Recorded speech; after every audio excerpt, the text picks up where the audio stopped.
Hey, it's John with DIY LandscapeLights.com. Today we're going to have an in-depth discussion about professional grade landscape lighting for the do-it-yourselfer. I got to get out of this heat, so I will see you in my office. Today we will discuss the benefits of quality landscape lighting, professional contractor installed landscape lighting versus DIY landscape lighting. We're going to talk about line voltage versus low voltage, required power outlets. We will discuss all common landscape lighting products, including transformers, accent lights, down lights, deck lights, hardscape lights, flood lights, underwater lights, and even specialty lights.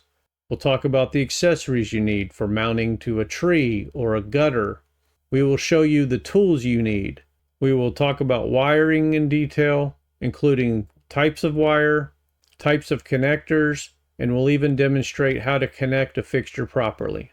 We will show you some of our design services that are available and design an entire system explaining fixture choice, fixture placement, lamp choice, and overall design concepts. We will also show you wiring diagrams and before and after renderings. After watching this video, you should have dramatically more knowledge about professional quality landscape lighting and the options available to you. Although this video is longer than most, we have made every effort to remove any wasted space, saving you time overall. My goal is to fill the gap between professional landscape lighting installed by contractors and the DIY landscape lighting that's bought at the discount store, the Amazon, etc. There is a big difference between buying 10 lights in a box at your local discount store versus buying professional grade equipment and having the ability to get professional designs. That's what we do. That's why we're different. We will help you design your new system. We will help you with wiring diagrams, installation videos, everything you need to install a professional quality system that will last you years to come. We will help you every step of the way, and this video is just the beginning. So let's get started. When installed properly, landscape lighting can give you three major benefits. First one would be security. By adding lights to your home and around your home, on your property, you are making it more difficult for somebody with criminal intent to not be seen. Why try to break into a house that has good lighting when you can break into a neighbor's house who does not? Safety is also a major benefit. The fact is that we need light to see. We need light near stairs, steps. We need light on docks. We need lights for walkways, getting to and from your car, especially for visitors. Although you may be able to find your way around your property without a lot of light, your visitors probably won't. That's just because as we've come accustomed to our own properties, just like if you get up in the middle of the night, you don't necessarily have to turn on every light in the house. You know where things are located, and you're probably not going to just run smack in the middle of your piano.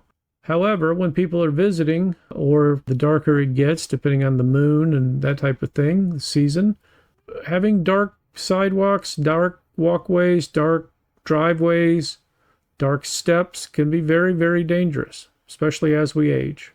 And finally, what most people notice the most about landscape lighting installed properly is the atmosphere that it produces. Whether that is a party type atmosphere with, neon pink lights and football colors for game day, or whether that is the more traditional, warmer, more romantic, more subtle type of light. Most of our clients prefer more conservative, more majestic, more romantic type of lighting that you would assume you would find in maybe Charleston or somewhere like that. But we have options for everybody. So regardless of whatever your desires are, we can help you with them. So what's the real difference between professional landscape lighting and landscape lighting you would buy off the shelf? Well, quality. We have lights that are guaranteed for 10 years or more. We have lights that are made out of solid brass. We have lights that are made out of solid copper, stainless steel. These are the things that you're not going to find at a big box store. Is it dangerous? No, no. Today's low voltage landscape lighting, especially LED landscape lighting, is as safe as it could possibly be. That wasn't always the case. In the past, if you had large trees on an old estate, there might be line voltage, regular power coming to each tree with regular, junction boxes. And that was real power that something shorted out, or if it was not installed properly, could be a very dangerous situation, including death. Now, is it common for people to have died from landscape lighting? No, it's not common, but it could happen, and it can't happen with low voltage. The difference is that your home is wired for 100 to 120 volts, a normal, and then 220 to 240 volts for some of your appliances. Landscape lighting is 24 volts or less, generally speaking. Most transformers don't even go up to 20 volts. The first thing you do is you get an outlet, which many people already have installed on their home. If not, it's a simple installation for an electrician. Often very easy if installed by your air conditioning system on the outside of your home. Even when you don't have an outlet or you don't have an area that is ideal for your landscape lighting transformer, an electrician can tap into an outlet inside the home, basically drill through the wall and add a GFI protected outlet. It needs to be GFI protected for weather. So if it gets wet or if there's a short, if there's an overload, that kind of thing, it will have its own little breaker built into it. So the transformer plugs in to that outlet. So there's no hard wiring to your house. There's no electrician needed if you already have an outlet. Common practice for us to call an electrician, tell them where we need outlets installed. We work on some pretty large homes. So once you get into the 5,000 to 10,000 square foot homes, it's ideal to have more locations for transformers rather than running wire all around the outside of the house. So we'll call them up, have some outlets installed. That outlet works. It works for anything. It works for your Christmas lights. It works for whatever you want to plug into it outside. And then this is an example of a quality transformer. It's stainless steel. Generally, if it's plastic, it's probably not of the same quality. Most stainless steel transformers have at least a 10-year warranty. Some have a lifetime warranty. This particular model, this Kichler that we're looking at, has a lifetime warranty on manufacturing defects.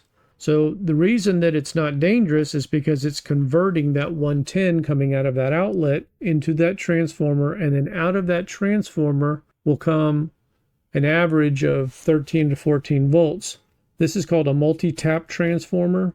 And what's nice about a multi-tap transformer, especially a name brand multi-tap transformer, is that it gives you a lot of flexibility. In this particular model, when we look at it, you see the terminals, they say COM1, which is common, tap 12 volt, tap 13 volt, 14 volt, and 15 volt. So your wire for your lights, there's two wires. There's a common, and then there's a voltage side. All you have to do is hook up one of the wires to common, and then one of the wires to 12, 13, 14, or 15 volts. How do you know what you need?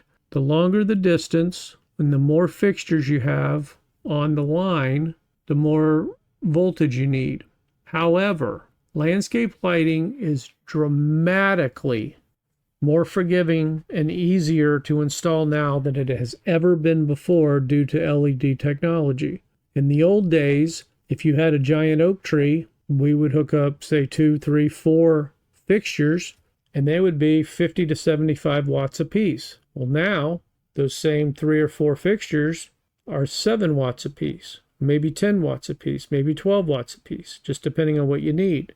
That is a huge difference. You're talking about the difference between 30 to 40 watts versus literally hundreds. Before, if you wanted to run more than 150 watts on a line, which could be 2 or 3 lamps, you would have to run a separate line for the others. Now, if you're running 5 or 7 watt fixtures, you can run 10, 12, 14, 15 fixtures on the single line. Much more forgiving, much easier, much safer than it used to be. The fixtures don't get anywhere near as hot. Fixtures last longer because they're not getting as hot. You're not exposing them to the same thermal stress. It's just so much better. And you don't have to calculate your loss as much for wire runs, which we'll get into in a little bit. So the idea here is if you've got a couple of lights close to the transformer, you tap into 12. You got 5, 6 halfway across the yard, you tap into 13. You got 3 or 4 that are way far away, you tap into 14 or 15. The LEDs themselves will work exactly the same. Generally, if it's a quality LED, will work exactly the same anywhere from probably 10 to 15 to 16 volts. So in the old days, if you messed up, the last light or two on your line might be really dim or not even working because you had too much voltage drop. You don't have to worry about any of that now. And regardless, when we design your system with you, we calculate all of these loads. We'll talk about that also in the future. So what's the difference between professional landscape lighting and DIY that you're buying from a store? Quality, it's not even close. 5-year, 10-year lifetime warranties, depending on the products, versus you'll be lucky to get months out of some of these products that I've seen. The quality of the fixture, the quality of the transformer, the quality of the wire, the quality of the LEDs that are in them, the amount of brightness, and quite frankly, there's no design. There's no design to the system at all. You're just getting a hodgepodge box of lights that are going to do something, but they're not, it wasn't designed for your property. That's where the big difference is that whether you go with us or you go with another professional landscape lighting company, they're going to design the system for your needs and your property. This is a typical big box store kind of thing. And these are probably better than normal, to be honest with you. There's 13 of them here. 13 path lights to light like 26 feet. I can light it better, nicer, more even, more subtle with no hot spots with 3 path lights instead of 13. So yes, they're more expensive, but they have a better warranty. They're better materials. They're going to last longer. They're going to last years versus weeks. If they get kicked or knocked over, you can buy replacement parts. I mean, there's a big difference. The thing about landscape lighting, you don't really want to see the source of the light. You just want to see the light. You want to see that walkway lit up, but you don't want to see why it's lit up per se. And that's a big difference. These basically make a home look like an airport. And the difference is it's just night and day. I can't even tell you over and over how many times. The other difference, obviously design, obviously the quality of the product, obviously the price. The price is going to be more with us, with any professional quality product. These are the same products that go into multi-million-dollar mansions every single day across the country. These aren't just, whatever's new this week at the store. These are products that have been used for years and years and years. There's fixtures that I know are working perfectly right now that were put in 20 years ago. That's a big difference. And then the final thing is the training. You're limited because the wires are already pre-made and put together or have any flexibility. You don't have any training. So even if you had the training, you wouldn't have the ability to do anything with it because you're limited to the transformer, the wire, and the product that you got. That's a quality path light. That is a brass. It's kind of a light brass, which I prefer because it's less chance of it falling down. That has an 8-inch stake on it. So when you put it in the ground, it's got 8 inches of plastic that goes into the ground. It's a very hard plastic that you actually can use a rubber mallet to hammer into the ground. And then that is a quality fixture. Compare that and in the area that it's lighting And notice you don't see the light source to that, which looks like an airport runway. And if you like this style, hey, that's not a problem. We can get professional quality versions of lights like these where you do see the light source. Most people don't want to see the light source. Once they see the difference, they don't. Okay, so let's talk about some tools that would be useful for installing landscape lighting. These are wire cutters, not to be confused with wire strippers. These are designed to take a piece of wire and just cut it. I know that sounds silly, but it's just that simple. And good ones will make your job a lot easier than bad ones. I mean, these have some surface rust on them. They're several years old, but they're Klein's. And Klein's a really good brand, especially for the money. And it's very simple. This is 12 gauge wire, like it's nothing. 12 gauge is what you're going to use most of the time. So wire cutters, these probably run anywhere between $10 and $30, depending on the quality and sales and that kind of thing. These are crimpers. The idea here is that if you're going to crimp a metal wire connector, what it does is it takes this little notch right here and puts it in this hole, so it becomes like a buckle, opposed to just smashing it closed. We'll go over this stuff when we go over wire and wire connectors. Again, these are Klein's, well worth the money, probably $20 to $30. These are wire strippers. These are just so that I identify which tools are mine. These little, I use electrical tape for everything. So these are wire strippers, not wire cutters. Now you can cut some wire right here, but see these little notches? They vary in size for the wire. So it makes it a lot easier when you go to strip a wire, and we'll go over all that again during the wire stuff, but you just basically line it up and you just pull it apart. Very simple. Again, Klein's, $15 to $25 probably. These are channel locks. These are inexpensive ones. These are Cobalts. These are from Lowe's. And I use these for a certain connector that I use that we'll talk about.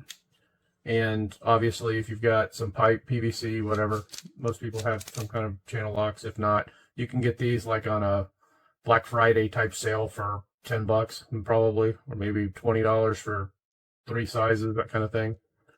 So again, anywhere from $10 to $30 depending on the quality. I've got 3 different versions of these. These are this particular one is a specialty, which is good for, there's certain kind of screws that require these wrenches. But basically you have metric, American, and specialty. These go on sale. These are Cobalt again from Lowe's. They're anywhere from $10 to $30 for a 3-pack, especially during Black Friday. I get a lot of kind of cheaper tools and stuff on Black Friday. This is a mallet, a rubber mallet, and it's designed for when you are going to pound a stake in the ground.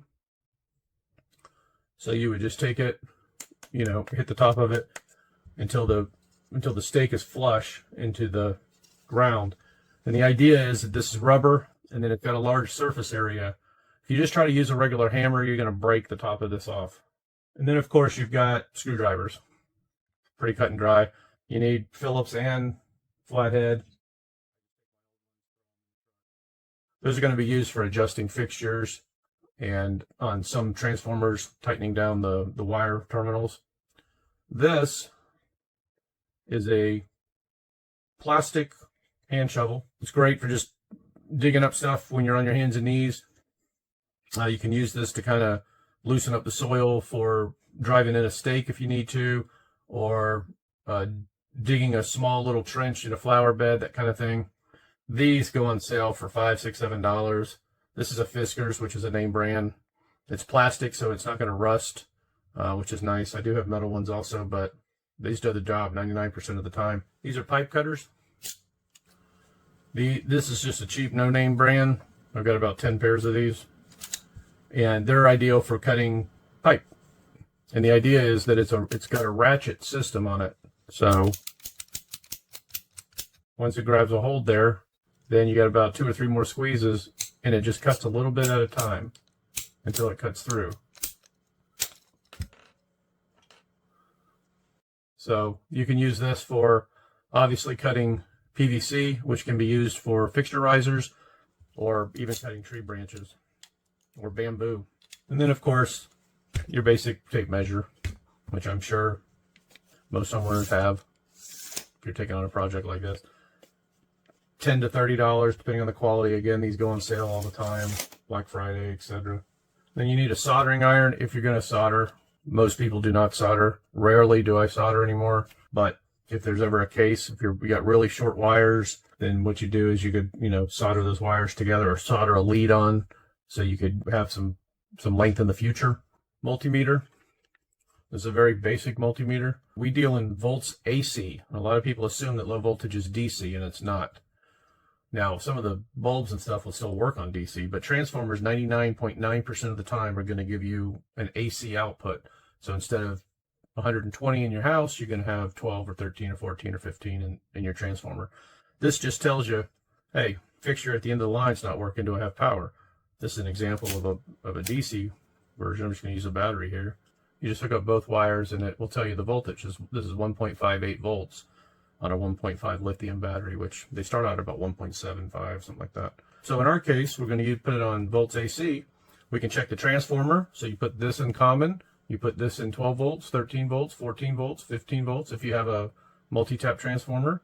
And then it's going to tell you, 12 volts should be like 12.3 or 12.5 or 12.8. 13 should be 13.3 or 13.6. If there's no load on the transformer, then it's going to be a little bit higher than what the tap is. But anyway, you can check the transformer, you can check your fixtures, you can check for cut wires. If you've got 10 fixtures and number 5 and 6 are out and they're all on the same line, then you can check those and you'll know whether it's a cut wire or just a coincidence that fixture 5 and 6 both went out at the same time. So it could be a nicked wire on the fixture itself, not the main line, which is causing that fixture to not work properly, but then the main line is still supplying power to fixture 7, 8, 9, etc. That's about it for normal tools. I mean, there's specialty stuff, but if you just want to do a normal install, and you don't even need all of this, what I would say you should definitely have a rubber mallet's really nice if you've got hard compacted soil. If not, you can stomp it in with your foot, or you could use an old washcloth or something, and then just use that as kind of a buffer with a hammer. Wire strippers are nice to have. Well, you have to have them. Let's just put it that way. You can cut wire with these. So instead of buying a separate set of cutters, just buy a really good pair of strippers, that have that blade in them. So you could save some money there. So we definitely need wire strippers. I would recommend crimpers if you're going to be doing crimping. If you have a pair of vice grips, I like vice grips. Crimpers are nice because they give you this extra little poke, but I'll show you when we do the wire connectors that if you secure the wire connectors properly, you're not going to have to worry about them coming apart. So you could get by with vice grips. I like crimpers. If you're putting in a system and you got 20, 30, 40 fixtures, I would just buy the crimpers because you're going to use them in the future for repairs. You could get by with vice grips. You don't have to have channel locks, but I like channel locks, and they're so cheap. There's no reason to not have them for even the cheapest pair, $5, $6, $7, $8, something like that, is going to help you with connectors. So these two, I would say you should have if you're going to use the connectors that I like. This $5 or $6 shovel, I would definitely recommend. And I would definitely recommend an inexpensive name brand multimeter. This is a Craftsman, which this can save you a heck of a lot of headaches. So $15, $20 for a cheap multimeter. So these are the ones that I would definitely recommend if you're going to follow my wiring process. I would go ahead and get the crimpers myself, but again, it's optional. All right, hope you found that helpful, and I will see you on the next video. When you're trenching for your wire to be installed in the ground, you just need a flathead spade shovel. There are some that are specifically made for landscape lighting. They're just basically a solid blade like this one. Try to avoid a round one, because what will happen is you'll get your cuts will be like like little curves, whereas if you get a straight one, you can just and all you have to do, is slam this into the ground, put your foot on it, push it down, and wiggle it back and forth a little bit, and it will create a gap in your turf. And then what I do is I take a piece of 1/2-inch PVC pipe and I just push the wire into the gap with that post, so I don't have to get down and do it with my hands. And then you cut maybe 4 or 5, 6 feet, and then you go back and push the wire down into the hole. Then you cut 4 or 5, 6 feet, and then you push the wire down in the hole. It's really not that bad of a deal if you don't have a lot of rocks or tree stumps or tree roots and that kind of thing. I always try to keep the wire close to the foundation of the house if I can, and close to sidewalks and that type of thing if I can. I'll always know where they are, and there's less chance of digging and stuff. If it's near a sidewalk and you're worried about digging, that kind of thing, just get as deep as you can get. I think code is 6 inches. We always go, as far as we can, more like 12.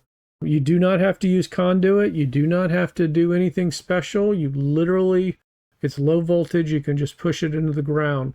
If you're going to be in an area there's going to be digging, like maybe if you have to go through the edge of a flower bed, then you could just take a piece of pipe and run the wire through it, just say like 2 or 3 feet, where it just goes over that edge. So I didn't know I'd be drawing for you today. Say your flower bed, is here, and your light is going to be here, and you got your wire coming here. Then just take a piece of pipe. Doesn't have to be, anything fancy. Just get some Schedule 40 or Schedule 80 pipe, and then that allows you just to run through that pipe just on the edge line. So when they're edging and weed whacking and that kind of thing, then you're protected here, but you don't have to do it all through the yard and all that. This is a good way of just helping you prevent a cut wire in the future, especially if you can't get deep. If you can get deep, it doesn't really matter, because nobody's edging 12 inches deep. And then the reason you want this flat shovel is you don't want, if you use a regular kind of shovel, then your digs are going to look like this, and you want them to just be like this. And then so that you just push this, you just wedge it this way, and you just wedge it this way, and it gives you like an inch gap. You just lay your wire in that gap, and then you can just kind of stomp it back. You don't probably even have to do that, but you can just kind of stomp it back in that direction. It's like a suture. So now let's talk about some fixtures. So basically, the most common fixtures are going to be accent lights, also known as uplights or spotlights, and path lights. And when you look at an accent light, it can go up, it can go down. Instead of calling them up light, it'd be a down light. So you have accent lights, path lights, wash lights, and basically a wash light is just a more subtle way of lighting up a wall or a statue or an area, pergola, that kind of thing. Anything that you want a softer, more even, less harsh, less bright appearance, you use a wash light. Sometimes they have diffuser lenses built in, so it has a softer light on it. And then they're usually lower power too, just depending on the application. Then a floodlight is basically just a giant accent light, just bigger. It uses a bigger bulb, sometimes physically bigger and sometimes just brighter.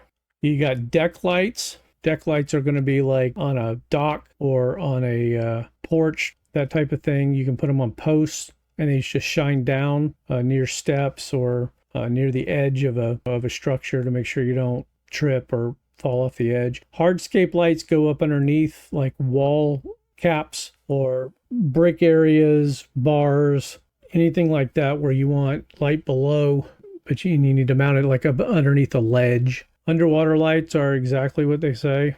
You're going to put them in a koi pond or something like that. Color lights, color has been a kind of a thing that's coming up, but it is very difficult for a lot of people until you're looking at a lot of money. There's been a lot of companies that have had a lot of problems with color lights, but we can help you. I'm just being honest with you. Transformers, we talked about that. This is a multi-tap transformer here. Lamps. Most fixtures that we prefer to sell have what they call a drop-in light or a drop-in lamp. And the idea there is that the fixture will last longer than the LEDs will. So just like a regular bulb, when a bulb burns out, you throw it away. The same idea with the LED lamp. When the LED lamps burn out, you throw them away, you replace them. Right now, a good quality LED lamp will run you between $20 and $40, whereas a fixture that has them built in will be more than a regular fixture with a drop-in lamp.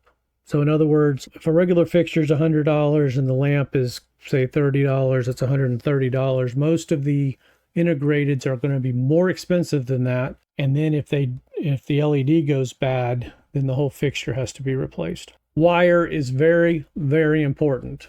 It's another thing that happens when you buy inexpensive box store stuff. You get very thin wire. You're not going to be able to add to it.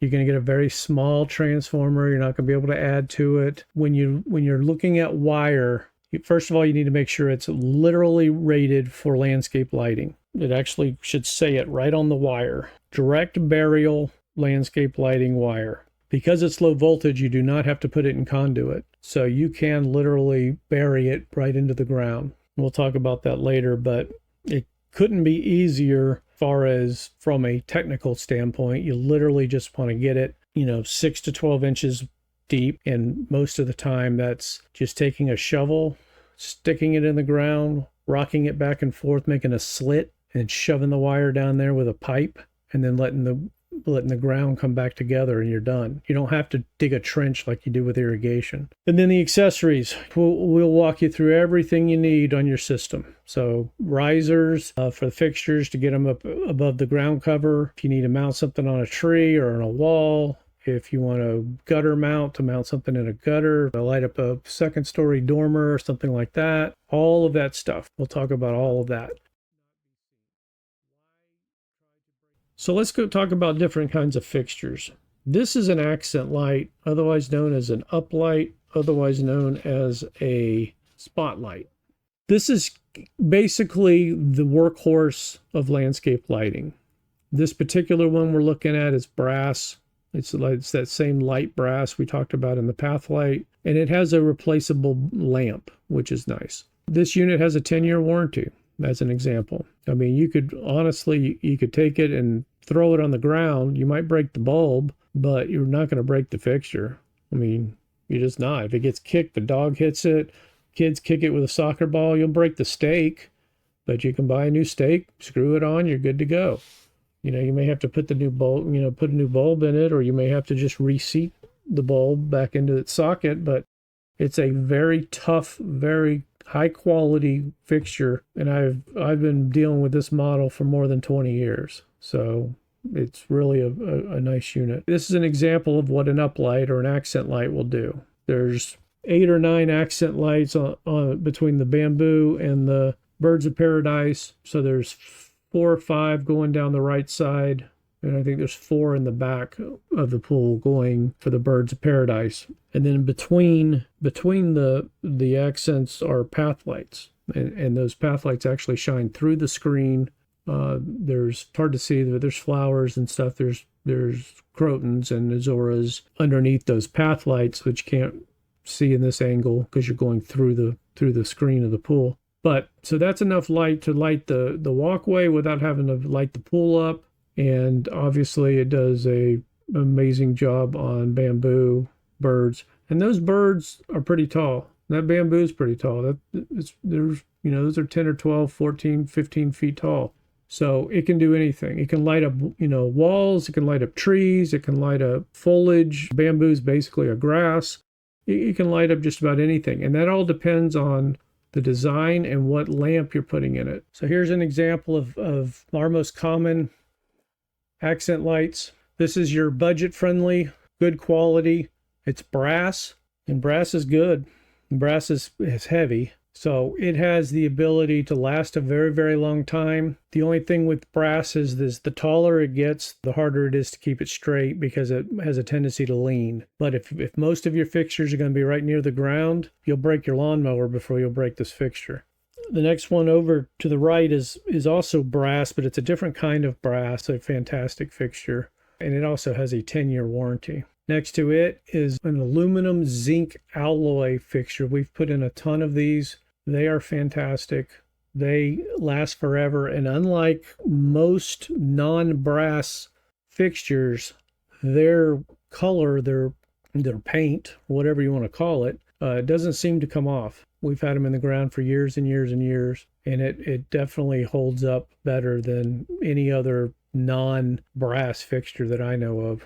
The one on the right on the top line there, I know you can't see my cursor. The one on the right is an adjustable integrated fixture, which is really cool.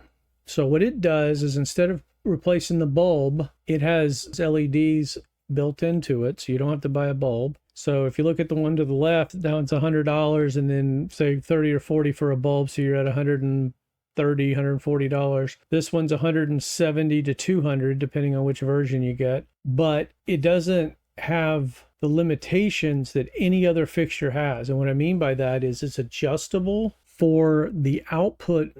It can become a 1 watt, a 2 watt, a 3 watt, a 4 watt, a 5 watt, a 6 watt, or a 7 watt, which is basically the full spectrum of bulbs that are available. The highest powered bulb that I know of is a 7 watt bulb, which is equivalent to a 50 watt halogen. So that fixture can do a 7 watt, but it can also dim down all the way to a 1 watt. There's actually a little dial right on the back of it. In addition to that, it also is adjustable for spread pattern. So when it comes out of the fixture, you can determine how narrow or how wide it is. And that's normally done on normal fixtures by replacing the bulb with a different style of bulb. So this thing can replace about 30 different bulbs as far as flexibility.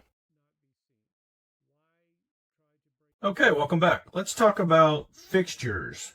Obviously, we went over some fixtures already, but I wanted to show you in real life what some of these fixtures look like and some of the differences. Obviously, when we are designing your system with you, we will explain all the differences, explain what you need, in our opinion, what we recommend, upgrades, downgrades, ways to save money, ways to get better quality, whatever your concerns are, we're going to address them.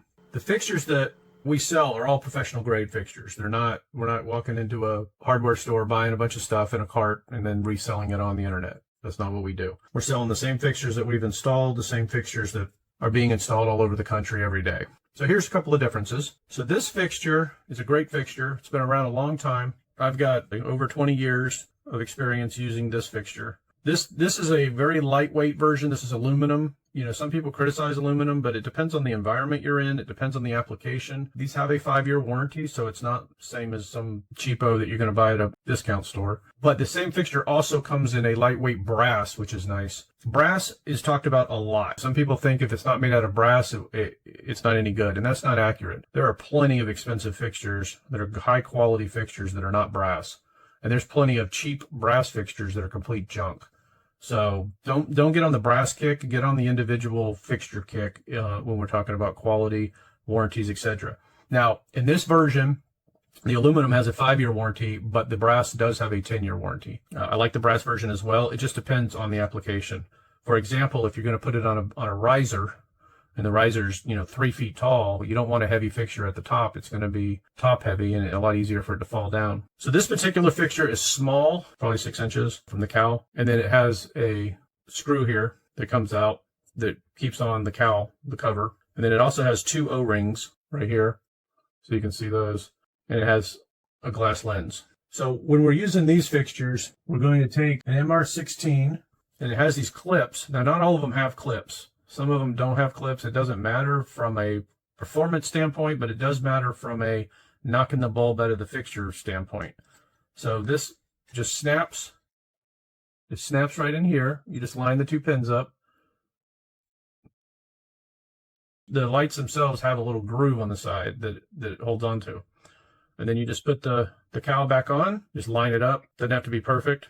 And then you just screw it back in, and you're good to go.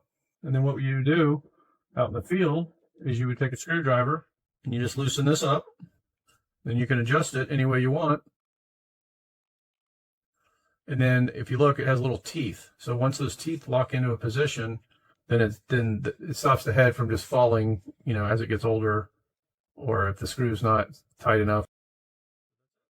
It's a nice quality fixture. Like I said, they've been around for decades, and we've been using them for 20 plus years. See, that's the groove right there that the little clip clips into. The only issue that some aluminum fixtures have, including this one, is, 10, 15 years from now, this may be faded. It may start chipping off the finish. You can literally just spray paint the thing and you're back to normal. As long as it's working, it's working. And that's, one of the difference between that and a fixture that costs twice as much. All right, so this is a fixture. It's about the same size if you actually look at it. They're very similar. This one just has its stake on. This is aluminum, but it's aluminum zinc, and it's heavier. It is a very highly regarded fixture. We've been using these for years and years and years as well. The difference with this one is it doesn't have a screw, so it doesn't have this screw to hold the cowl on. It just uses friction and this really thick O-ring. And the idea with that is that there's less chance of the screw seizing in the future. The other difference is this one has what they call a floating socket. So it's literally got a socket in it, right? But instead of it being mounted in the fixture, it just hangs out, and then this spring goes in over it. And what that does is when you put the lamp in, clips in the same way. First of all, it's easier sometimes for some people to put the lamp in this way because you're not dealing with the fixture. You're just dealing with the socket directly. And then all you do is you're just holding this thing down where it's kind of flush at the top. You don't even have to be that precise. You just put the cowl on. And the idea here is that that spring will take that bulb and push it up to the top of the fixture up against the glass. So if you were worried about spread patterns being cut down, so if you need a real wide spread pattern, if you needed that lamp to come out wide first for an application like the pictures of that bamboo at the pool, those bulbs are 120 degree bulbs. So they're real wide bulbs so that they just kind of overlap each other, and because the fixtures are only about 3 feet away from that bamboo and it needs to go up about 12 feet in the air. So yeah, so they're just two different fixtures. They have two different finishes. This one's heavier. This one has the spring mount. They're just different. Is one dramatically better than the other? Some would say yes, some would say no. Some would pick the first one, some would pick the second one. They're both great fixtures. This one is a little bit heavier, so if you're going to put it on a tall riser, that might make a difference. This is about as heavy as brass. So the stakes, people are like, well, what's the big deal? It's a stake. It's a piece of plastic, right? They all look the same. They're all similar. This one's longer than this one, but this one's thicker than this one. This one uses thicker plastic than this one. This one's got a bigger surface area than this one. Well, the big thing is, and I don't know that anybody even talks about this. I've watched a lot of YouTube videos seeing what else is, information's out there. When you go to mount your fixture, screwing it in, and this stake happens to come with this fixture. This one has a slot right here. So that wire can go in and out of that slot. Why is that a big deal? Well, let's say that you got this mounted and it's in the ground and somebody breaks the stake. When you go to deal with it, you can take this stake off. Let's say that the stake got broken, soccer ball, bicycle, lawnmower, whatever, and you put a new one on. You don't have to cut the wire and reconnect it. I mean, if the wire is already connected and it's not severed, you don't have to cut it, which is really, really nice. It's a lot nicer than I can probably even explain, when you're on your hands and knees and you've been at it for hours. Whereas a stake like this does not have that notch.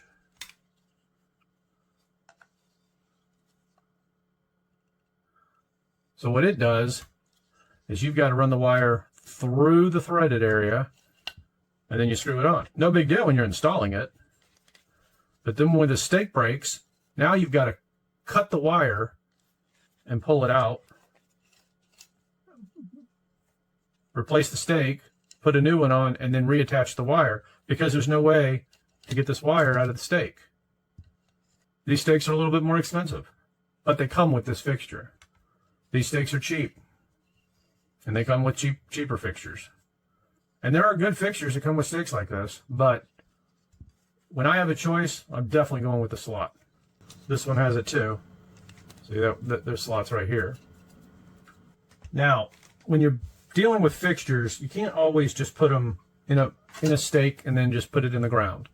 Because if you've got flowers or anything in front of it that's going to obstruct the output of the fixture, you're going to need to get it up off the ground on a riser. Almost all the fixtures that we've installed over the years have been on risers. Even when it didn't even need it, it would be on a small riser, just to try to keep it off the ground. The disadvantage with risers is that if you do have a broken riser, that you're going to have to rewire the fixture. But that doesn't really apply to path lights.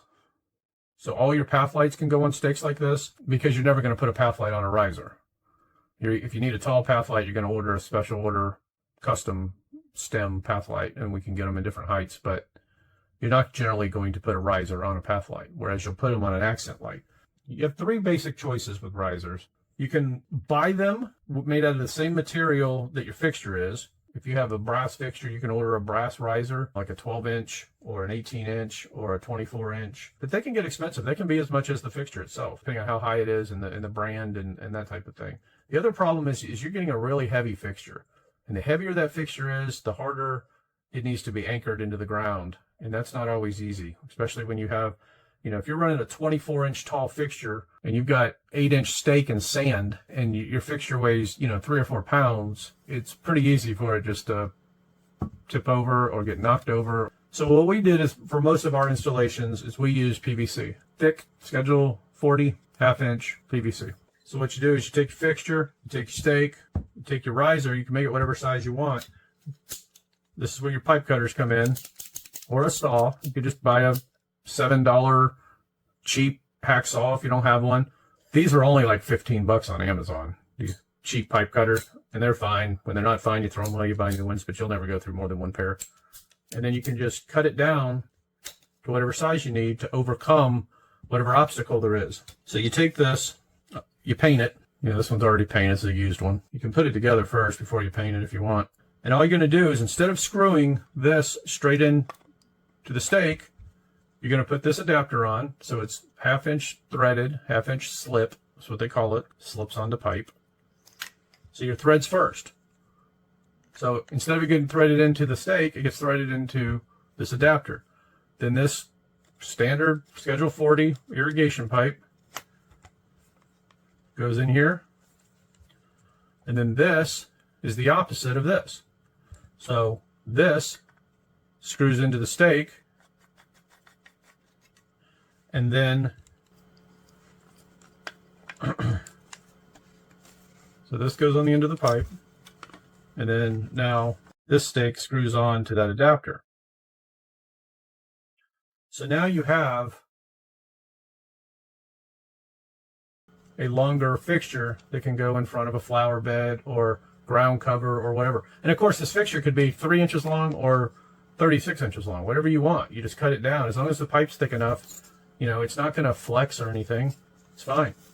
And that's an advantage of having a lighter weight accent fixture. Obviously, you get a can of spray paint, match it up to whatever fixture color you have, you need.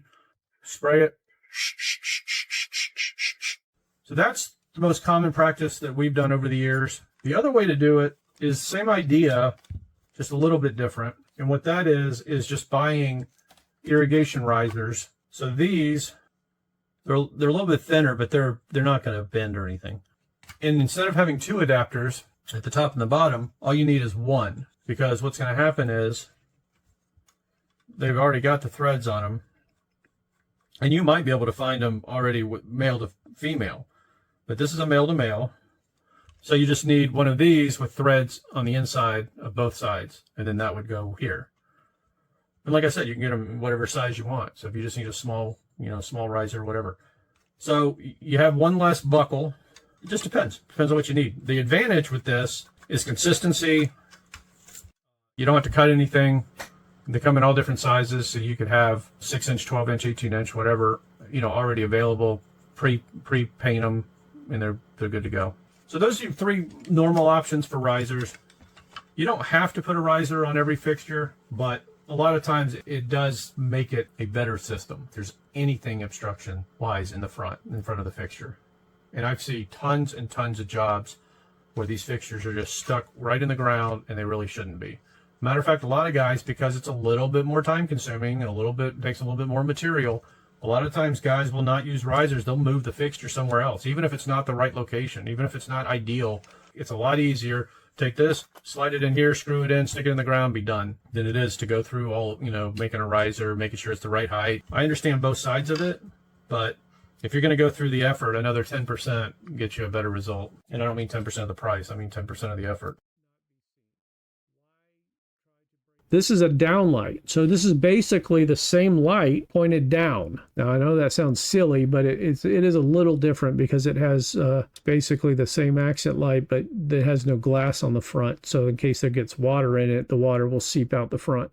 And then it obviously has a mount, so you can mount it on to something. Now, the idea with the downlight, and we don't install a lot of them because of the maintenance, having to replace lamps, but the idea would be this type of situation, where if you didn't want path lights, you could light from above. Lights will shine onto the path and light the path, so you don't have to worry about breaking path light in say a commercial area or an area where you might get deliveries. The other thing you can do is you can put them way up high in the trees, which is not easy, I'll be honest with you, but some people do it. And then you have it shine down through the tree, and then you have accent lights on the bottom shine up through the tree. And what it does is it gives you they call it a moonlighting effect. So you'll get light on the ground from the top, and then the light from the bottom will light the trees up, the area that's not being lit as it comes down. It gets a little advanced. You're dealing with very long ladders and how you're attaching to the tree and all that, but it can be done. And in some cases, some people, they just want the ability to put a couple of these on the back wall of their garage or something, where they can light up a yard and still be low voltage and not have to worry about an electrician and all that stuff. So it all just depends on what you're doing. This is more of a decorative path light. Path lights are the second most common fixture that we install, and they basically will do anything from lighting up a flower bed to putting light on bottom steps and then lighting up walkways. This particular model has a little bit of a decorative hat to it, so you do see a little bit of light shining through, but I notice how it doesn't have that same glare as the other ones had before. When you look at that versus this, gives you a little bit of decorative, but still not in your face. It's nice. The thing about path lights is they are the most noticeable of all your fixtures during the day because of their size. They're generally 18 to 24 inches tall, so you want to get something that you like. I mean, most of our path lights are either copper or the light bronze or aluminum, and they're usually darker colors, and they do usually blend in better than you would think, especially when they're near trees and such, because they're generally around the same colors. This is more of a modern path light, and these have become real popular over the last, say, 5 years. The disadvantage to this is it doesn't really shine behind you very well, whereas when you have one of these normal ones, you notice it's shining on the wall, it's shining on these flowers, it's shining on this fern, shining in front of you. So the idea is, and I always tell people that if you're going to use path lights on your walkway, there's no better place to add flowers, because if you can line your walkway with flowers, the walkway is going to get lit up, and then the flowers themselves are going to get lit up, which is a really, really pretty scene like this. You've got enough light for the walkway, but then you're also getting a chance to see the flowers. A lot of our clients, are hardworking people, and they work 12 hours a day or more. So you spend all this money on this house, and you spend all this money on your landscaping, and then when you get home at night, you can't see any of it. You could be able to see it all the time, not to mention the safety and the security and everything else. You can always start off slow and add and do all kinds of things. This is an example. This is a 20-year-old path light, solid copper. Notice it's got some color fading and that type of thing. It's just copper, solid copper, and it will last forever. This is one of those path lights from that pool area. This picture was taken through the screen. So that'll give you an idea. It's lighting up this Azora, and it's lighting up the path over here. You can't really see it because the Azora is blocking it, but there's a path here, and then there's a path here and this is the screen to the pool. So this one path light is lighting up probably a 8-foot area and the flowers underneath it. And it's giving enough light for this walk area and this walk area. This is that same path light in a different area. This is obviously a walk area, pavers, and then this is just a patio step so that people can walk through the jasmine without trampling the jasmine. So this one path light right here is lighting up part of an azora, this jasmine, this security sign, this step, and this walkway. That's just one light. There's only 2 of these, and this pathway goes probably 15 feet. Path lights, there's a ton of them. So some of this comes down to cosmetics. We'll get you the right quality. If you're not happy with any of these for cosmetic purposes, we can find you something you like. We just got to make sure the quality's there. So standard hats, these have been around for 100 years. This is what most path lights look like. And the idea is that the light hits the top of the hat and then points down to the ground to light up flowers, ground cover, sidewalks, that type of thing. First 2 are brass, again with a 5-year and a 10-year warranty. And then the more modern look are 5-year and 10-year. The one on the right has built-in LEDs, but they're not adjustable. This is a wash light, and a wash light is like an accent light. It's usually shines up, but it gives a much softer, more subtle illumination. This will give you more of a symmetrical pattern, so it doesn't look like a cone coming up from the ground like a lot of accents do. And it usually has a frosted lens or a softer lamp in it. So you had a driveway that had 200 feet of wall on each side of the driveway, and you wanted to light that wall up. You could use half as many of these as you would accent lights and not have the cone effect coming from the ground where it looks like an ice cream cone. And it would be a more subtle, more even spread down that wall. The 2 on the left use lamps that are replaceable. And then the 2 on the right are similar to that other one where you get to dial in the brightness. The idea here is the W23 is the same brightness as that other accent light. And then the W24 is twice as bright. So it can go from 2 watts, which is very dim, up to 16 watts, which is extremely bright. And it's not necessarily to make small area bright, it's to make a larger area normal. If you're shooting up the side of a building and it's 30 or 40 feet tall, then you're going to need more brightness, even though it's not going to look like it's more bright. It's going to have more even coverage. These are floodlights. These are called par 36s on the left. So these use something about the size of a hockey puck for a light, and they get brighter than the standard accent light. You can get up to about a 15 watt. 2 on the right here are adjustable. Again, the same idea, and they just get brighter and brighter and brighter. This one right here, the F24, is up to 35 watts. 35 watts is equivalent to 5 50-watt halogen fixtures in the old days. 3 of these could light up a 100-foot tree.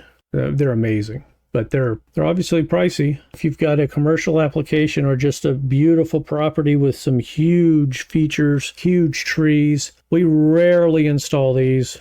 This one is a happy medium because at $249 for brass compared to $219 for brass. See, this one can go up to 7 watts, and this one goes up to 16 watts. So it's twice as bright for $30 more, $40 more, whatever it is. Market value changes too. You got to keep all this in mind because of international tariffs and all that stuff. It does goes up and down a little bit. This is a deck light. This is designed to be mounted on deck posts for decks and docks. You can mount them above stairs or steps. You can mount them on all the posts on a dock so that basically it lights up from inside here and shoots down. So you don't see it. They're usually only waist high or so. So you don't see any of the light coming from the source. You don't even see the light when you're walking up to the dock. or the deck, unless you're going, up a flight of stairs right in front of it. But otherwise, it softly illuminates the area below it. And basically all you do is you just take this screw out, take this cover off, you screw in the unit. They come with replaceable lamps, or you can do an integrated LED, which just means the LEDs are built in on a circuit board, and then you just screw the cover back on. These are hardscape lights. So a hardscape light is basically designed to be mounted up underneath an edge. That could be a bar or a sitting area, or around a fire pit or anything like that, where you just need a little bit of light. You notice here that it's lighting up this, but more importantly, it's lighting up this. So you can walk. Here's one of those puck lights right here that we just talked about. And then obviously this is an accent light, shooting up here.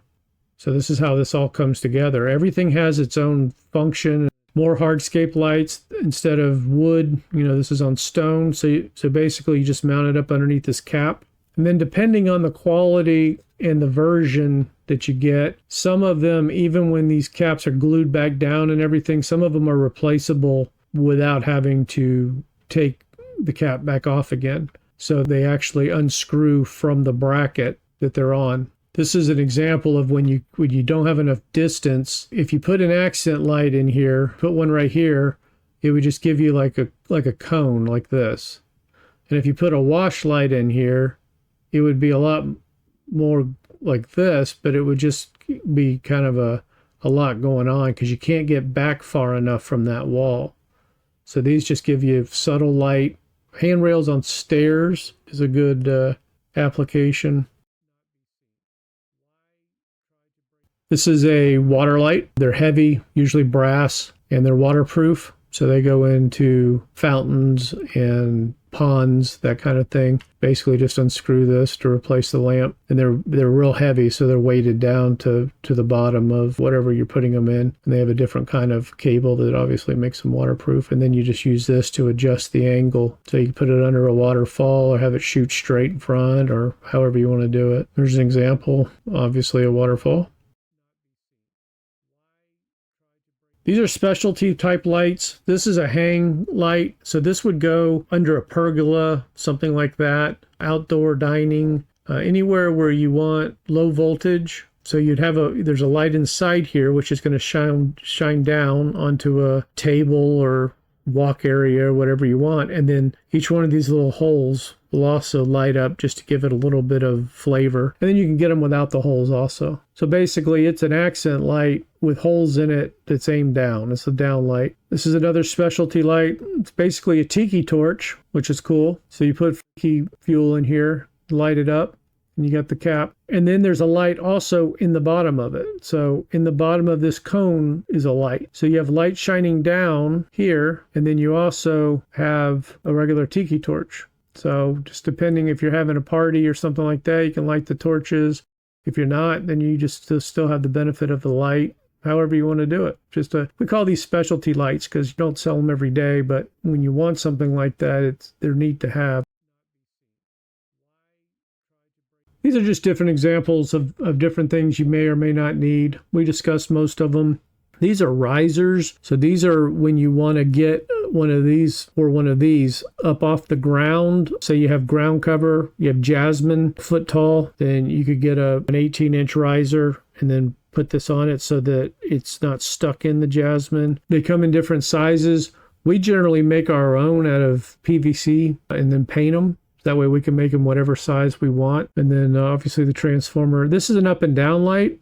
They come as down lights or up and down lights. So you can mount these on a pull cage or a wall, and they'll shine up and they'll shine down, or they'll just shine down depending on what you want. These are connectors. We'll talk about those. This is a tree mount or a wood mount. So you can screw one of these into this, and then you screw this to the wall or to the tree. Replacement stakes, stabilizing stakes, all kinds of stuff. And we got all that stuff for you. So when we talk about what you need, we'll line list it all on a proposal. Basically, when we give you a proposal, it's not a kit. It's not some box of stuff that most people want. It's your house, you like the design, we're going to line list everything that we think you need for that. Basically exactly the same as that if we came to your house and we were putting in your system. It's just that you're putting it in, we're not putting it in, but we designed it with you and we supplied you the same quality product. There's only a handful of normally used lamps in landscape lighting these days. In the old days, there were a lot more. The difference is going to be how many variations of the same lamp there are. And what I mean by that is, this lamp has like 60 different variations. So we'll start off with the old school stuff. This is just a regular old school bayonet. These would be like in a deck light or a dock light back in the old days, maybe even a path light. This is a wedge. This is an S8 wedge. This comes in different brightnesses. This is a 3156, which is the brighter. And then there's 3155, which is a little bit dimmer. And it's a wedge, and it's actually like an automobile lamp. These would go in path lights and some wash lights, that type of thing. The replacement to those is this. So this is an LED version, and what it does is exactly the same thing as this, about the same size, a little bit bigger. But this is 24.5 watts, or 24.4 watts, if I remember correctly. Call it 24. This is 2. This is slightly brighter than this. Then they make a 3-watt version, which is definitely brighter than this.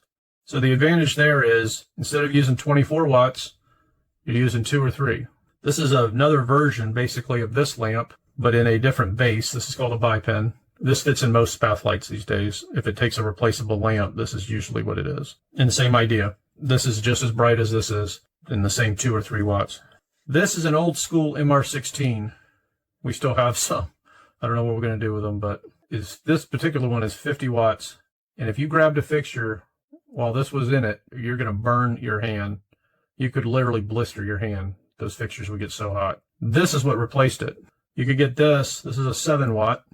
So these two are the same brightness, about the same size. Notice the heatsink difference. So instead of 50 watts, you're running 7 watts. They're available in the same spread patterns and everything. This is just another version of this from another company. So notice how this one has 6 different LEDs. This only has 1, but they both have the same output. They both have the same spread patterns available. They're basically the same size. This one's a tad bigger. This company is actually going to this style LED. Now, LED bulbs are more expensive than regular bulbs, but they last longer, but they don't last forever. And a lot of people go, LEDs are going to last forever, blah, blah, blah. And they're sold on that. Well, that's not the case. Here's one. This fixture is perfectly fine. This lamp just burned out. They burn out. This is 6 years old, maybe 7. These lamps have a 5-year warranty. Manufacturing defects running from 6 a.m. or from 6 p.m. to 6 a.m. for 5 years is like 22,000 hours. They can go bad. And this is why it's important to buy quality, because you could buy a cheapo for half the price and it may last a quarter as long or be a quarter as good. This is a par 36. This is larger, and the wires just clip right on here. These are generally used when you need a wider flood, a wider fixture, like maybe under a ligustrum. And they also have the ability to get brighter because they're so big, you can put more LEDs in them. These fit in path lights on the left. This L43, that's an MR16. So that fits in most of the accent lights. And then that L44 is the big hockey puck one I was talking about. The other thing you're going to get, generally speaking, when you're buying from discount stores, hardware stores, that kind of thing, is you're generally going to get 3,500 to 5,000 Kelvin. That's the temperature of the white. That's how white and how blue it is. If you ever look at some of these cars going down the street and the kids have modified them and they have kind of these blue headlights or blue fog lights, maybe some flashlights have a real bluish tint to them. That's because they can get brighter cheaper, but the white isn't necessarily pleasing to the eye. It's more of a industrial, hospital, commercial type environment. So if you look at the 2700 Kelvin on the left, this has got more yellow in it. So it's more like the traditional light bulb. This is 3000, which is similar. These two are about as close to white as you can get. In other words, if you go above this, it starts getting real blue. And if you go below this, it starts getting real yellow. So these two are the most common. And generally speaking, I use 3000 on modern buildings or real white buildings, or someone who just prefers a more white look. If you've got a lot of moss in the trees, Charleston, or Savannah, or any of these old towns with these giant oak trees with the Spanish moss all in them, a lot of times those look good in 3000. If you've got a Spanish styled home, tan color to it, 2700 is geared more towards that. Say 90% of our installs were 2700. Most people like that. It's more subtle. It's not quite as crisp. I'm going to just say a little bit softer. But it's personal opinion. I have a white house, but I use 2700. But a lot of people with white houses, they want 3000. These are choices you never have when you're buying a box of lights, generally speaking. So here's an example of why experience and knowledge and training matter. These are 3 different lamps that are exactly the same wattage. These are 5 watts, which is equivalent to a 35 watt halogen, but the beam spread is different. So this has a 20-degree spread, this has a 40-degree spread, and this has a 60-degree spread. Now beam spreads go from 4 degrees all the way to 120 is the widest I've seen. So think about 1, 2, 3, 4, 5 different beam spreads, and then they go from 2 watts, 3 watts, 4 watts, 5 watts, 6 watts, 7 watts. So that's 6 different brightnesses. That's 30 different bulbs so far. Then you can get it in 2700 Kelvin, which is that yellow white, or you can get it in 3000 Kelvin, which is the whiter white, or you can even go into the bluish white, which we generally never do. So you're talking about 60 to 90 different lamps that are doing different things. Let's be conservative and call it 60. 60 different light bulbs that fit in the same fixture, that fit in that standard accent fixture, this fixture right here. 2 watt, 3 watt, 4 watt, 5 watt, 6 watt, 7 watt, 4 degree, 15 degree, 30 degree, 60 degree, 120 degree. Different manufacturers have different versions, but we're going to be conservative and call it 30 different yellow-white options and 30 different white-white options. That's why it's important to know what's going on. We've had people call us that just say, hey, nothing looks right anymore. What happened? Anything going on? Well, I went to the store and I got some lamps and I replaced the lamps. Well, yeah. You got a 1 in 30 chance of getting it right. If you're not paying attention to what's in there, you literally have a 1 in 30 chance. Now, realistically, maybe a 1 in 10 chance. But you get the point. You do that to 5 or 6 fixtures and now you've got a completely different system. So it's important to understand how this stuff works. And if you look at it, you can tell they're all the same brightness. At 10 feet, this is giving you 7 foot candles. This one's only giving you 4, and this one's only giving you 2, but it's covering a much wider area. So when you're thinking about what you're lighting, you got to look at it and you go, okay, I got to go 20 feet up, but I also got to go 20 feet wide. You probably need more than one fixture. So you could get 2 mediums, something like this, or a 30 is what we usually use as a different manufacturer. So with 2 30s, and they can even overlap in some area. You could have, one pointed like this and one pointed like this, so that they're lighting that trunk the whole way, and then this one hits the left foliage, this one hits the right foliage. There's a lot more to it than people realize, and that's what we're here for. That's why we're going to help you. When we design a system, we're going to tell you, that fixture gets this bulb. Put it 3 feet away from the wall, aim at 45 degrees, and see how you like it.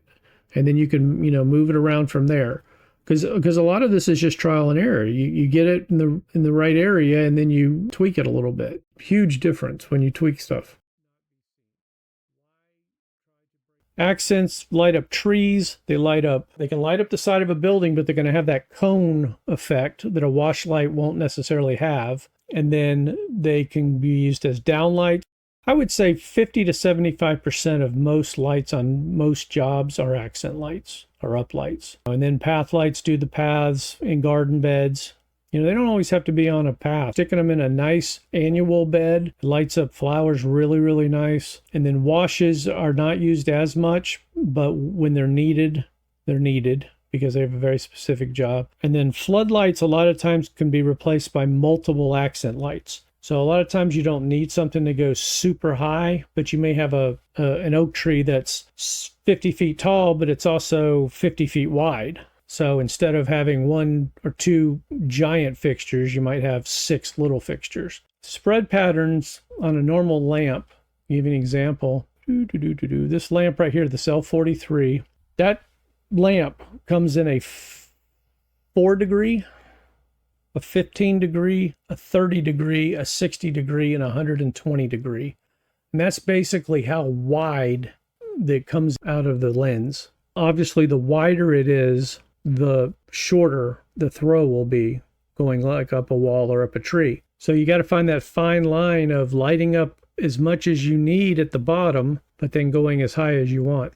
So the equivalent, like this is a 7 watt, and a 7 watt 60 would light up a tree about the same height as like a 5 watt 30, but it would be wider at the bottom with the 7 watt. So what happens is you have to increase your brightness as you increase your width to get the same amount of light at the same height. It gets a little complicated, but that's what we're here for. We're here to help you with the design and all of that. You can only use landscape lighting wire. It literally says it right on the wire. Landscape lighting wire, direct burial, UV protected landscape lighting wire. 12 gauge is the size. 2 conductors, which means there's 2 wires. So if you actually look at it, you can see it right there. It says light right there. Burial, direct burial. If you've got a 500-foot run, you may have to end up with like 8 gauge or something, but chances are you're better off getting another power source. You know, the only time that usually happens is in like docks or auxiliary buildings or that kind of thing, and then we just have another power source. We just put a different transformer there. Standard is 8.2, which nobody uses. 10.2 when you need something thicker than this. 12.2 is the most common. 14.2 is a little thinner. 16.2 is like if you just have a couple of fixtures next to each other and you need to extend them to get to the 12.2, something like that, that's fine. And then 18.2 is usually what comes off the fixture itself. A lot of fixtures will come with anywhere from 3 to 20 feet of wire on the fixture itself, already mounted to the fixture.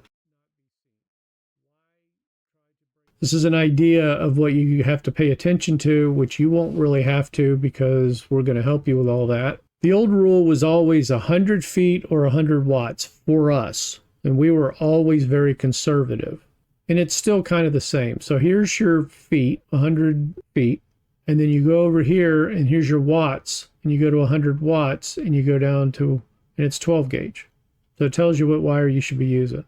Now, in the real world, you could go 120 feet and 120 watts probably on 12 gauge, regardless of what this says, because what will happen is the voltage will start dropping. So if you started off at 12, it would drop down to, 10, 9, something like that. Well, if you've got a transformer with multi-taps, like we talked about, you could start off at 15.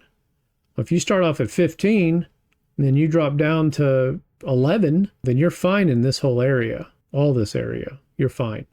But to never worry about anything, 100 feet, 100 watts is always a good one. And 100 watts now is a ton. 100 divided by 7, was it 14? So that's 14 7-watt fixtures. The thing about the transformers I probably didn't mention is transformers used to come in 1200 watt, 900 watt, 600 watt, 300 watt if you had a short run.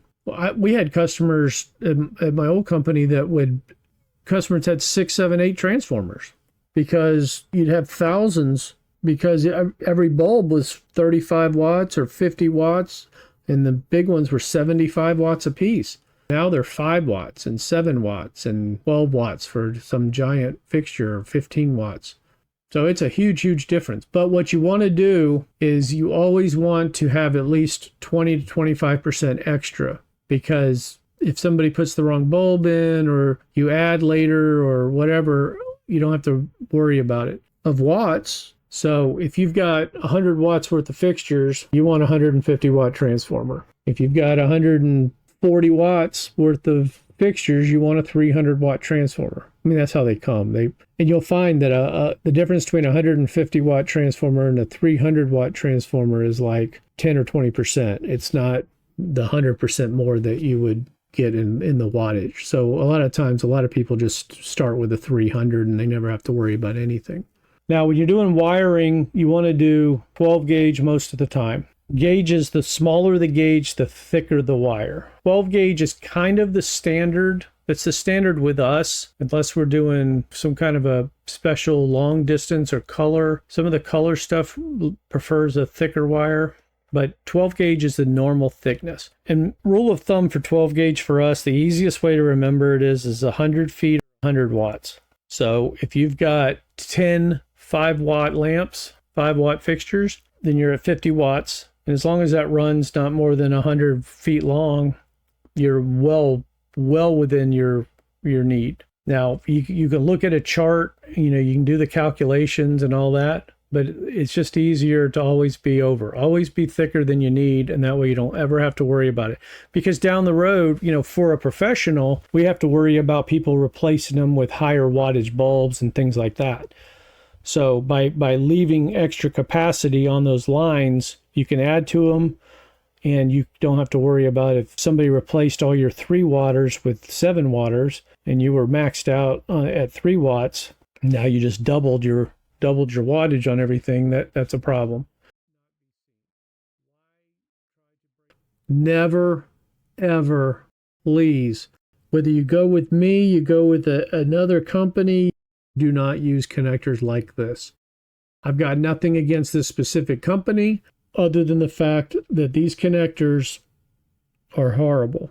And there's been connectors in the last 25 years. I've seen connectors from reputable, professional grade companies that have gone bad. They just go bad.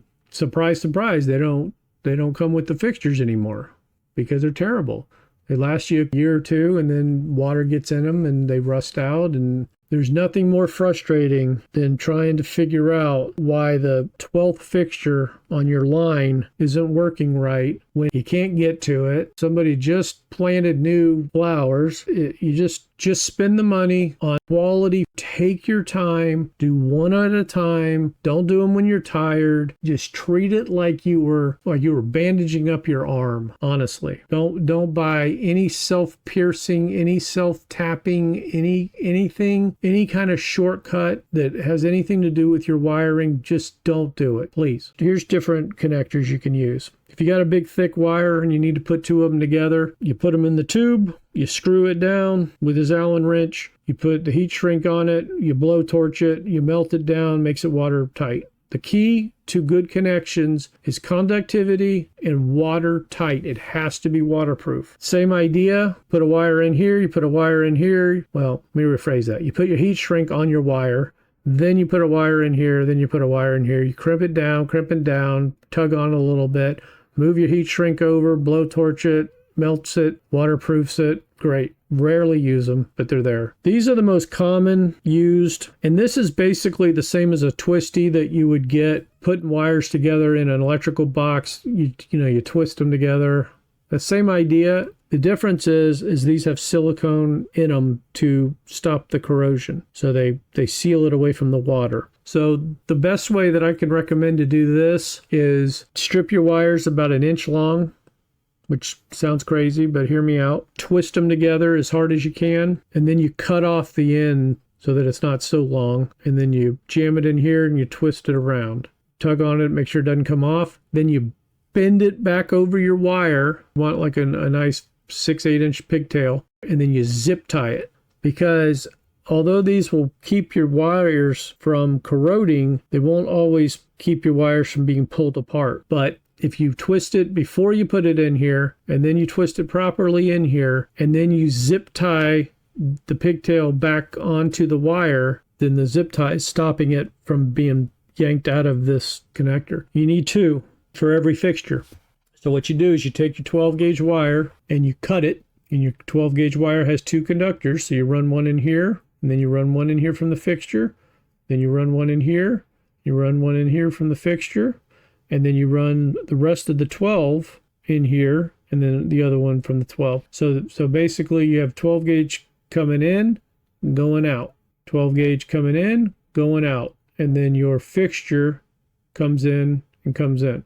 Hope that makes sense. This is my preferred method. The beauty with this is you do the same thing. Your 12 gauge, you cut it. Okay, so you have a 12 gauge wire coming in, and that 12 gauge is 2 conductors. So one of those conductors, you cut it, right? You cut both of these. One of them is going to go through this hole, and then the other one is going to go along this another one of these.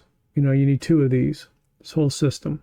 So over here, this gray one will go to another one of these separate connectors. So you're coming in, you're going out. And then your fixture, we're just going to call that your fixture. So it's going to come in here also. So these 3 wires are going to come out the bottom of this. So this just slides onto the wire. Then you're going to take these and you're going to twist these all up, just like you did with that other one. Then you take one of these, whichever one makes the most sense, based on how many wires you have, how thick the wires are, and you put that on the sleeve. So in this case, we'll just take this and we'll just put it right over here. And then we crimp it down. And then the same thing, I want you to cut the wires long and twist them hard, crimp it down, and then just cut off the excess. So now you have a real solid connection. You crimp it down at least twice, 3 times on the big ones, fine. Then you shove it into this goo. So then this whole thing right here just goes right into this goo, all the way as far as you can push it. And then this cap fits on top of this. And it pushes together. It starts off, it looks like a shotgun shell. And then when you're done, when you push it all together, it's about half that size. So you do that for your black. And then you would do the exact same thing over here with your gray. I know it's not the best picture in the world. All right, so let's see if this makes sense. You got 2 different wires, but they're stuck together. So it's 12-2. So you're going to take off one side, and you're going to run it all the way through here. Then you're going to take the side that you cut, and you're going to run it through here. And then you're going to take one of the wires from the fixture, and you're going to run it through here. You're going to join those 3 together with this copper crimp. Crimp it down, stick it in the goo, stick the cap on, squeeze it tight, it'll snap. So you won't be able to open it back up. And that is absolute waterproof. Never have to worry about it. Never have a problem ever. Because you're twisted and you're crimped and you're sealed. Then the other wire of that fixture is going to go into another one of these caps. The gray wire, you're going to cut it, put it in the cap. And then you're going to take the other end of that gray wire and put it back and put it in the cap. And then your wire just keeps going. So you're going to do that for every fixture. Seems simple enough, huh? Now, in the case that you have like 2 fixtures close to each other, or you happen to get a manufacturer that has long leads on their fixtures, some of the unique fixtures used to have a 25-foot lead. I don't know if they do anymore, but they used to have a 25-foot lead, which was crazy because back in the day where you had to use a hub, it's a whole thing. Anyway, if you got 2 fixtures next to each other, near each other, then you could put another one of these lights in here just as easy. And all you have to do is the same idea. You would just run that in there with it and then run that in there with it. So if they happen to be next to each other, then you use half as many. You can put multiple wires in here. There's 3 separate wire things, but if the 12 gauge is thicker wire, you can get a couple of the fixture wires in one of these holes. Okay, that's my favorite. This is an easier version of that. This is, you twist all the wires together. So you have 2 wires. So you have the common, you have the voltage, we'll call it. So you twist all the commons together, you crimp it, you stick it in the tube, you snap this down, and the wire goes through here. And then so you'll need 2 of these, again, because you have 2 conductors. It doesn't matter how many wires you have or anything, and you don't have to worry about these holes and all that. These are bigger. They're longer, like your finger. I don't know why they're so long, but some people use these. And then there's another version which is this tube with a twisty, which I prefer to crimp. I like to know that they're smashed together and they're not coming back apart. But there's another version where you take a twisty and then you shove it in the goo and then you snap it closed. This would be my second recommended choice. This is my first. These things are they're just bulletproof. Welcome back. Today we're going to talk about wiring and wire connectors. So wire, basically you need to use low voltage landscape wire. It needs to be UV rated and it needs to be direct burial. This is an example of the most commonly used for the main line, and that is called 12-2. So it's 12 gauge, which is the thickness, and it's 2 conductor. So it's AC, so there's not a positive and negative like DC, but when you look in your transformer, you'll see common and then a voltage. Conductor goes to common, and then one conductor goes to the voltage. So it'll be 12 volts, 13, 14, 15, etc. if you have a good multi-tap transformer. Some transformers will have a 12 and a 15 just because of LED being so much more flexible. But in the old days, they would go from 12 all the way up to like 22 for long runs. So the 12 gauge actually has 2 different wires. If you look real closely, you might be able to see this conductor right here is ridged. It's got little ridges on it. And then this one has got writing on it. Sometimes the writing is white. In this particular case, it's not. Now, I like to keep them the same. In other words, ridge goes with ridged on the fixture. You'll hear a lot of people say it doesn't matter, and I can't scientifically tell you that it does matter, but coming from low voltage audio world, it definitely mattered. And it had to do with being in phase and all kinds of different things. So I just like to keep them the same. To each their own. Why take the chance? It's never going to hurt you to be a little bit more careful and a little bit more precise. So there's different kinds of connectors. We talked about that already. I just wanted to show you the ones that I like the most. I keep everything separate because these things are gooey. They have a gooey inside to protect the wire. That white stuff it doesn't dry. So it's just like this constant goo, like a grease or a silicone that doesn't dry. Kind of an odd material. So what you need is, this is the cap. So this, you're going to run your wires through it.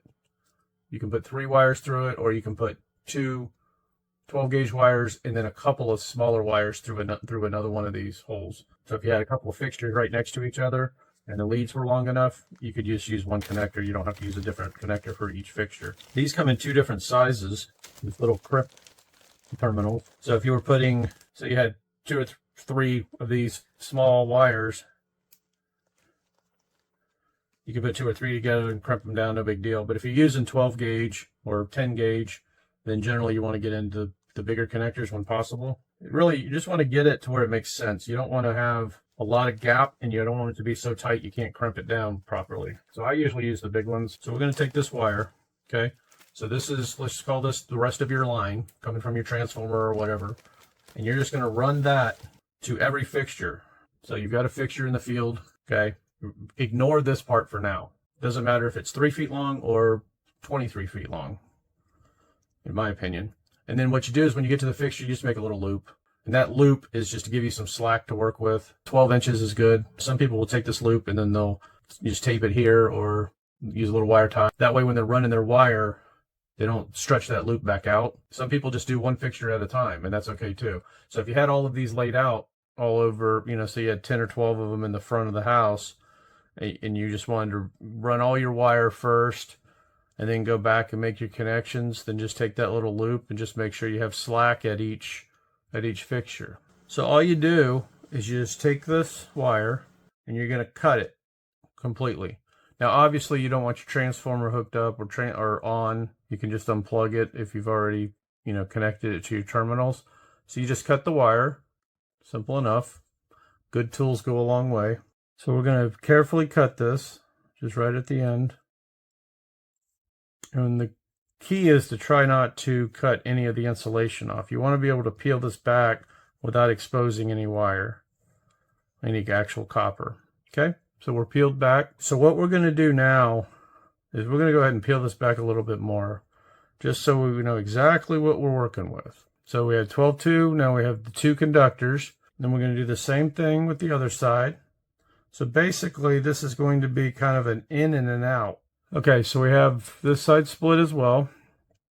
We're going to pull that back a little bit. So we're working with, 8 inches to a foot, something like that. Nothing wrong. They don't have to be connected, and you can always tape them back together if you want. Okay, so we're going to look at this wire. I don't know if you can see it or not, but there's writing right there. And then this side, again, is ridged. And then with fixtures, it's going to be the same way. Sometimes the writing will be white, though, so it's a little bit easier. Again, some people say this is optional. I prefer to keep it correct, but to each their own. Is you take the ridged, and you take the ridged, and they're going to be together. So this has the writing. See that? It's got the writing on it. So this is going to be the ridged. So these three are going to be put together, and then these three. Okay, so you want to check. This has got the writing on it. This has got the writing on it. And this has got the writing on it. So these three go together.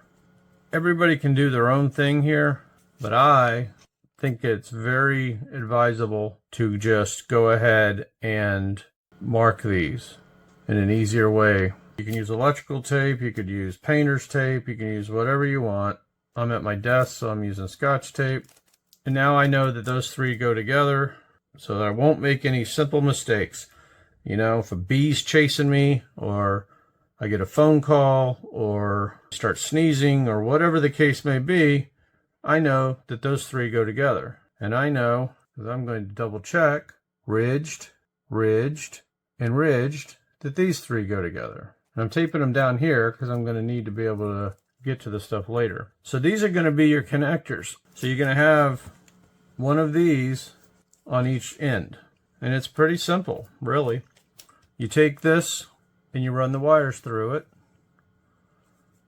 So that's one of your 12s. That's one of your 12s. And then you can do 1 or 2 or maybe even 3 fixtures. Okay. And you just pull those through. Simple enough. Then what you're going to do is you're going to strip the wire, and you're going to strip it a little bit longer than most people do. And this is how I do it. Everybody's entitled to their own way. So I strip it long, and the reason is that it makes it much easier to wrap them together. The longer they are, the more flexible they are. And then I just cut off the ends that I don't, the end of the wire that I don't really need. But it's nice to have that flexibility. So what we want to do, I always twist my wires clockwise. So what I'm doing here is I am going to make this small wire part of this big wire. And if I had another small wire, I would make it part of this big wire. And all that does is it helps me to be able to make sure that there's not a small wire or anything that can just get pulled out. So I just put it on part of it. So it's attached there. Now it's going to be attached here. And then just to make it kind of the same, I'm going to twist these clockwise and clockwise. This is some of this is overkill. I'm an overkill kind of guy. So now I've got all 4 of these wires together. I'm going to bend them out, and then I'm going to twist them all together.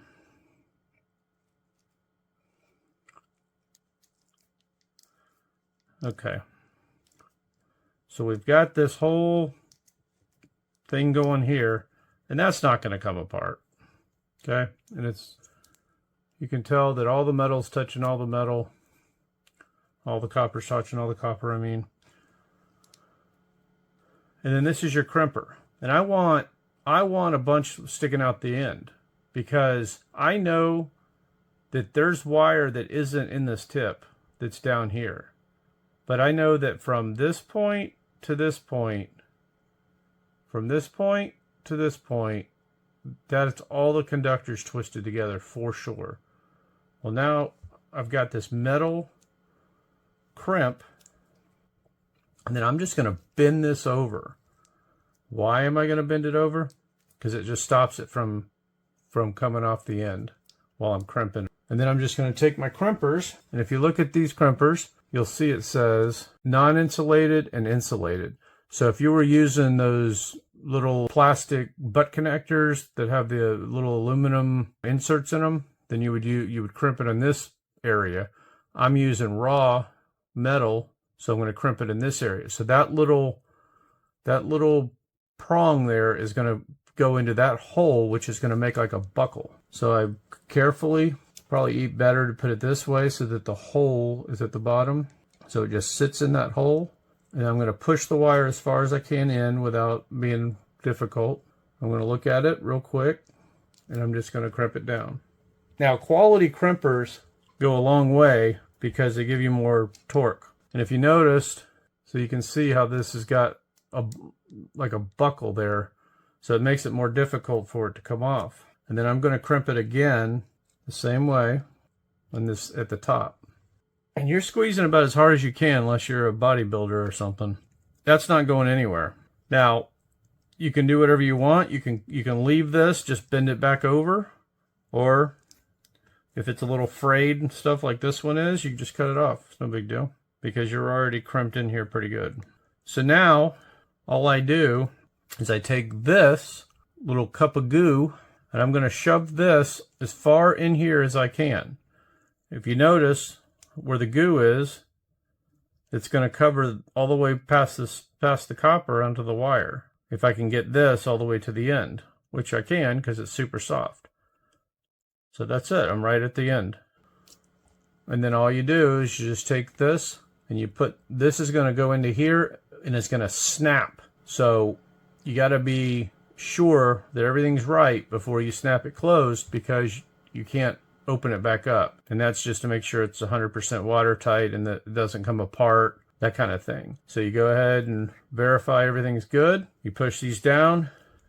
I like channel locks because if you do this all day long, your hands may cramp. Just take these channel locks and I just push that in. Make sure it's 100%. And then it's in there.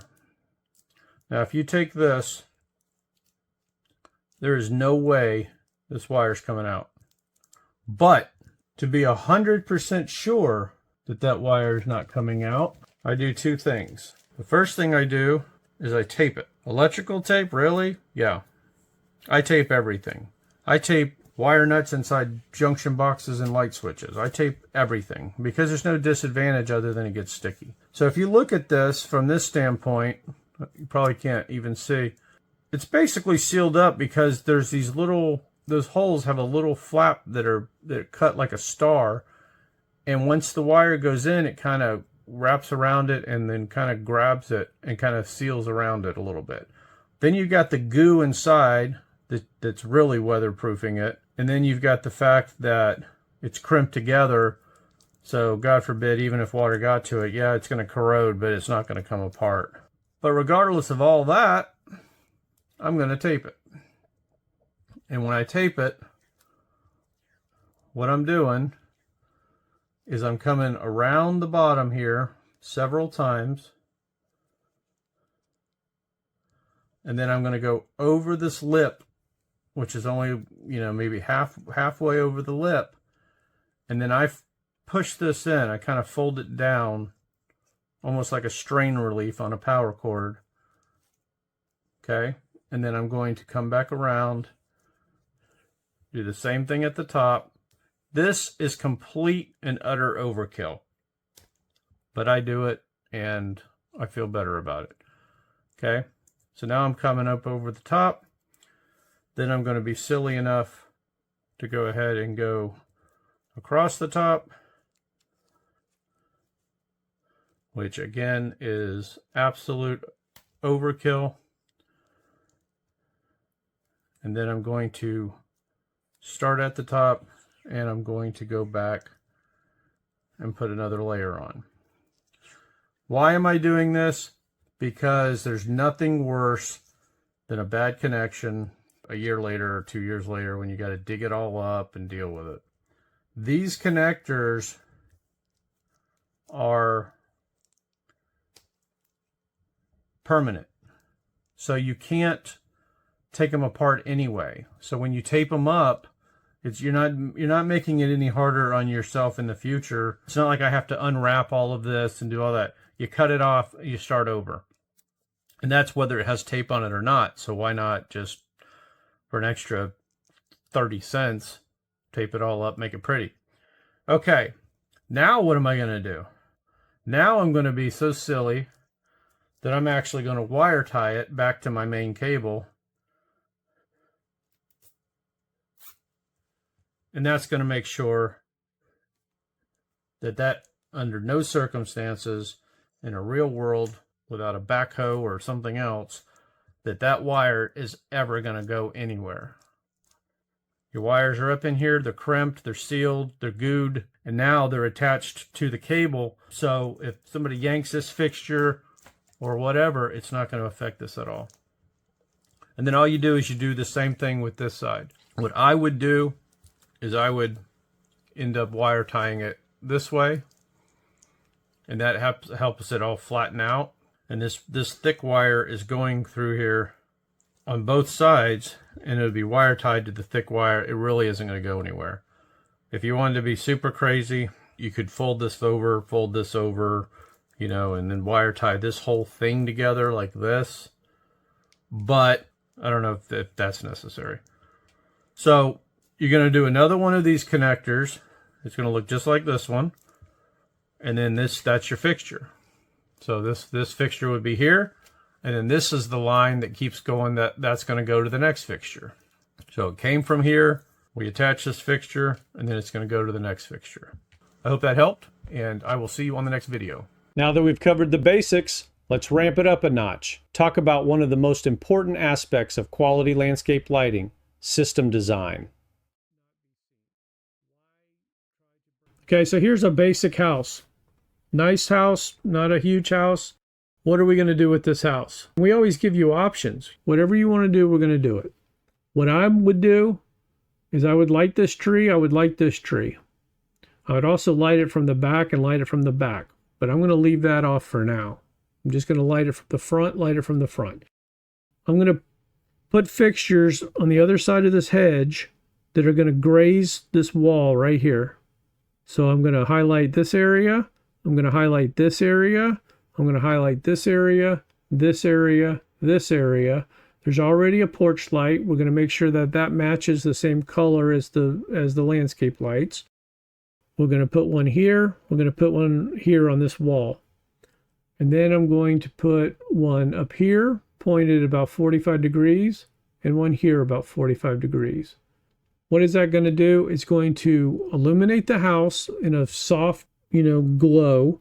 You're gonna have your trees lit and you'll be able to see them. I would put a fixture on each side so you can see it from the house or from the street. And then I would put a path light here, somewhere in this area, and then somewhere in this corner. So those path lights are going to get me, this area is illuminated. The regular ceiling light will get this area, and then the path lights will get this area, this area, this area. They bleed into each other. The light coming off the walls will also give you ambient light, and then you can go as far down the sidewalk as you want. So probably another one over here. Now, what does that look like? It looks like this. So you got those fixtures we talked about up here. We're going to run the wire through the gutter.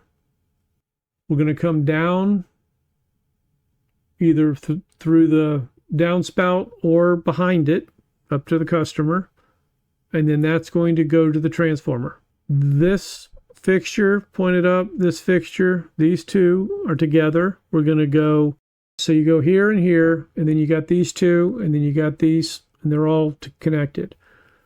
So all your accent lights on the house that are washing the house are all one circuit. Then these are your 4 or 5 path lights that we talked about. They're on their own circuit. And you just run that wire right next to the red wire. Get some rainbow electrical tape. You can get red. You just wrap it every like 3 feet just to mark it. Same thing with the blue. You can mark your tape all the way down, or you can get wire ties to do the same thing. You just wire tie it right onto the wire. it serves as a marker. Then here's your tree lights. Same thing. This would actually be up where these other two wires are. I just kept it down here so that they wouldn't keep crossing over each other. And then this gives you its own circuit for these two trees out front. Now the beauty with this is you can add fixtures here if you want to go around the side of the house or whatever you could add if you needed to. You could add path lights without worrying about anything. And then you could add, as these grow, or you plant another tree right here for some reason, you could tap onto that and light that up. You could add one or two lights to this. You could add one or two lights to this. So then you're going to come around the corner and that's where your transformers are. And then the same idea. This could be on 13 or 14 volts. This could be on 15 because there's more of them. This could be on 13 or 12. And they're all getting plenty of juice and they're all independent of each other. With this design, you can add anything you want. If something happens, if a path light shorts out or something, it doesn't affect these lights or these lights. If somebody ran over this fixture with a lawnmower or whatever, it wouldn't affect your path lights, wouldn't affect these lights. By having this stuff independent, you're using a little bit more wire, but it's giving you a lot more flexibility. It's a lot easier to troubleshoot in the future if you have a problem. And by having two small transformers, you can have them set on different times, which I really enjoy flexibility of that without getting into one of these crazy systems where every fixture is programmable and all that. This is simple. Your red circuit goes off whatever time you want. Let's call it midnight, because you don't want any light coming through the windows. You leave your path lights on all night long for Amazon deliveries. Your kids come home late. You go out on the weekends. And then these two trees, you can do either one. You can add it to the path light so they stay on all night. So the house shuts off. You could leave the porch light on and shut the house off and have these two trees on and these path lights on if you wanted. You could attach them to the same transformer as the red circuit and just have them go off as well. So nothing is on except for the path light. And I would keep your ceiling light on. A lot of flexibility, a lot of expandability if you want to do something on the sides or the back. You've got enough power to do that kind of stuff. That's what I would do. If you want to save $300 or so, you could take these off. If you want to save another couple $100, you could get rid of one or two path lights. There's options. There's a lot of things you can do. And then, of course, the different fixtures have different prices as well. So, we sell fixtures for $69 and we sell fixtures for $269. So that's all going to be there too. What's it going to look like? Something like this. So we got these lights up here. We got these on the walls. Here's your path lights. And there you got these little trees. So you could add the other light on the other side of these trees and light these up if you want. This is a rendering. This isn't an actual picture. But notice the difference between this fixture and this fixture. So here you would do something like a 3 watt, 30 degree, let's say. And then here you would do like a 5 watt, 60 degree. And the reason is that you're going wider because there's more space here. But because you're going wider, it's not going to be as bright. So now you have to increase the brightness, which gets you into the 5 watt. So 3 watt 30 or 4 watt 30, let's call it, and a 5 watt 60. So there's 11 accent lights and then 4 path lights or 5 path lights or whatever you want to make it. So it's around 15 lights. That house would be basically pretty dark at night. They don't have coach lights. The garage is on this side, so there's nothing lighting up this whole area here.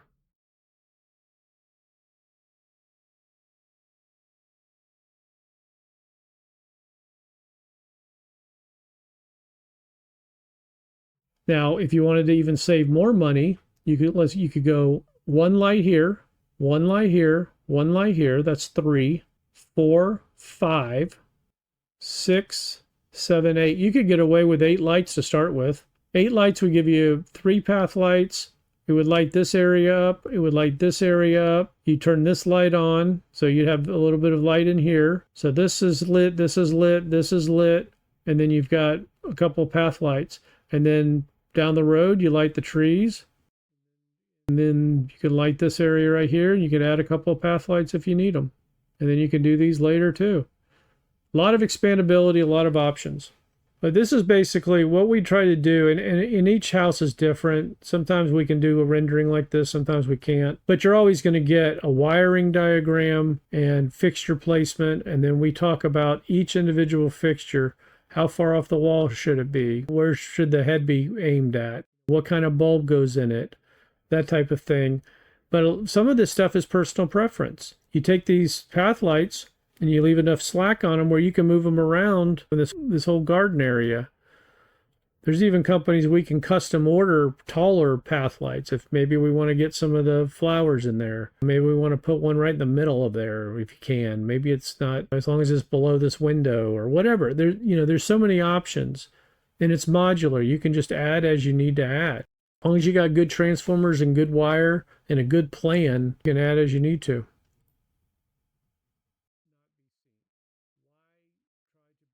Send us pictures of what you got.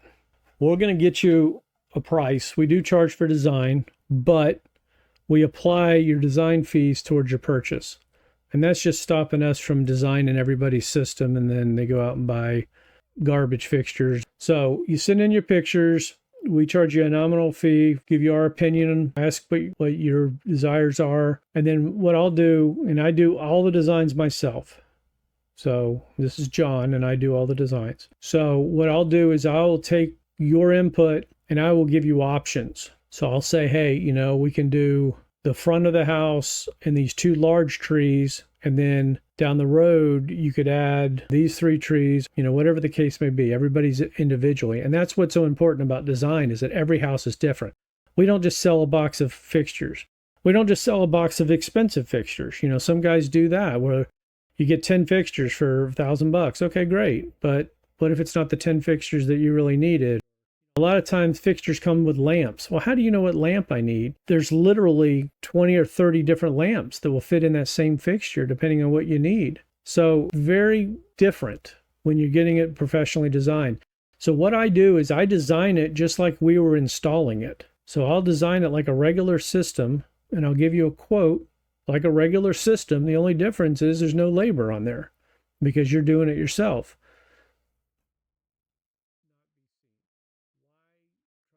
Check out our website. Send us an email. There's information on here. Hopefully that helps you. We are here to help you.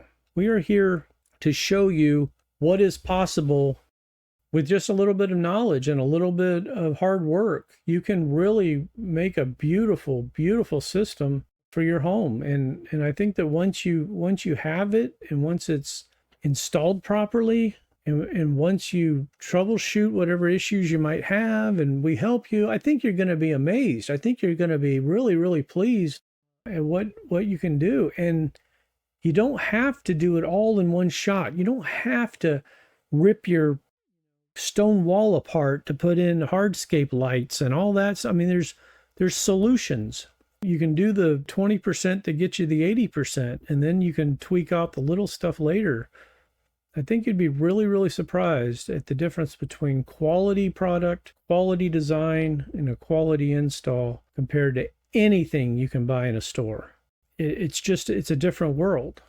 I mean, if it wasn't, then landscape lighting companies would be going out of business every day, because in my area, they're $250 to $500 per fixture.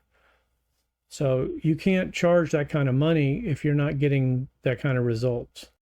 Our goal is to get you at 50% of a good quality install. 50%. Sometimes it's 40%, sometimes it's 60%. It's going to just depend on the product and the amount of labor involved, the amount of fixtures involved, that kind of thing. Sometimes it's 25% less, but it's higher quality or more flexibility or a better warranty. All right, I think that video is long enough for you. I hope you got some good information out of it. Come visit us. Send us some pictures and we'll be happy to discuss some of your needs. And we don't charge to just talk to you. I appreciate your time. I hope you learned some stuff. And I'm the one that's doing the design. We don't farm it out to other countries. We're not drop shipping from China. We're not doing any of that stuff. We're right here in Florida, and we're here to take care of you, and we're here to support you. And when you get the system and you're having a problem and you can't figure it out, we're here. We're going to talk to you. We're going to walk you through it. Okay, let's try this. Let's try that. What about this? Did you think about that? We're going to troubleshoot it. We can't fly there and do it for you, but we can definitely give you some solutions. And worst comes to worst, a lot of people don't even realize this, and I know I'm babbling at this point. No matter how bad a system gets screwed up, and this happens quite a bit when we go on service calls from other installers, no matter what happens, you can always cut the wire, leave it in the ground, and run a new wire. That makes all the difference in the world. It's not like you're painting a car and you got to sand it all the way back down to metal. It's just run a new wire. Boom. So that's the worst case scenario. All right, we're here to help. Check out our site. Look for some more videos to come. Have a great day.